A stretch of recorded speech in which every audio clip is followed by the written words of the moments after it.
your one-stop recap of the Avatar movies to be ready for fire and ash. In the year 2154, a colossal ship approaches the alien moon Pandora, a place of uncanny beauty and ancient horror. The paralyzed ex-Marine Jake Sully is a shadow of his former self, trapped in a body that has betrayed him.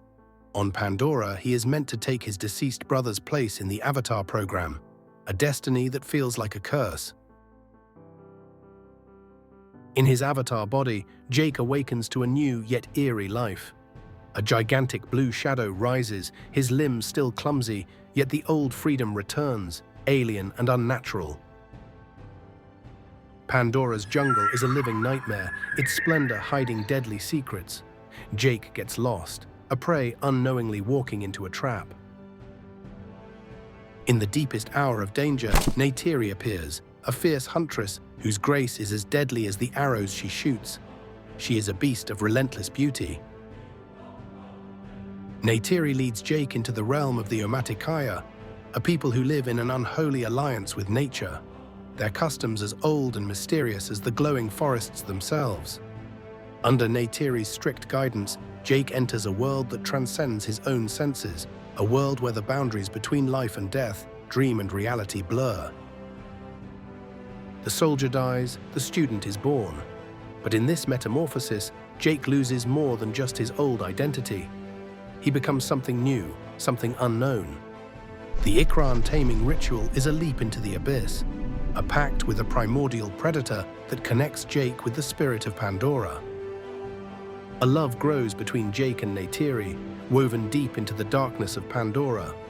But Jake carries the weight of two worlds. Colonel Quaritch, an ice-cold hunter, unleashes his machines to tear out the heart of Pandora. Jake recognizes the extent of his betrayal. He is a part of the destruction, but now he must choose which world he belongs to. The battle for Pandora is a final desperate cry, a bloody slaughter where life and death dance in the shadow of the floating mountains. Pandora prevails, but Jake pays a high price. His old life is dead, and he becomes an inseparable part of this alien, unholy world, forever.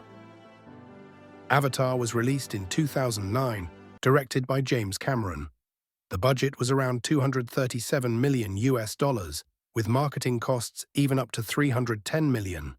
The film grossed about $2.9 billion worldwide and was the most successful film of all time for over a decade. Part 2: The Way of Water. Jake Sully now lives as a Na'vi with Neytiri and their children, a family in harmony with Pandora. But the return of the humans brings war and destruction. Old enemies have returned. To protect their family, Jake and Neytiri seek refuge with the Sea Clans. The Metkayina live in harmony with the sea and teach the Sullys a new way of life. The children learn to breathe in the water, to dive, and to communicate with the creatures of the sea. Under the guidance of the Metkayina children, the Sullys master the skills of life in the water. Loak discovers a deep connection with an outcast Tulkun, a bond that shapes his destiny. The return of the humans threatens not only the land, but also Pandora's oceans. In Fire and Water, the Sullys' fate is decided, a fight for family, freedom, and Pandora itself. The battle rages aboard the ship, while Jake and Neytiri fight desperately for their family. Underwater, Loak and Kiri fight for survival as the Tulkun launches a massive attack. The battle claims victims, yet the family grows through pain and unity. Jake realizes this is now their home. The sea is their new life. Avatar: The Way of Water was released in 2022. It explores family, unity, the protection of nature, and the threat to the oceans through exploitation. A film that not only set new visual standards, but also carried a message of responsibility to the world.